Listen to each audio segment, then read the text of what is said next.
Da Allah ina da wata tambaya ne da nake so na miki guda 1 zuwa 2. Allah isa zan iya amsawa. Da Allah wani kalan namiji kike so ki aura? Namiji?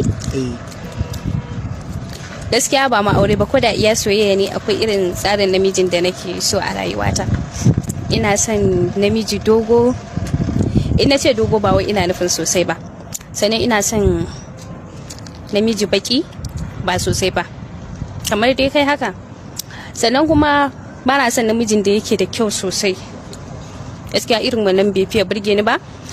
Sannan ina son wanda yake da kiba ba sosai ba, kuma sannan sirantan shi ba sosai ba. Daidai misali dai. Kamar ni dai kenan. Yanzu ni mummuna ne kenan. To daidai misali dai kamar haka, ba mai kyau ba mai muni ba. Sannan kuma ina son namiji mai kulawa.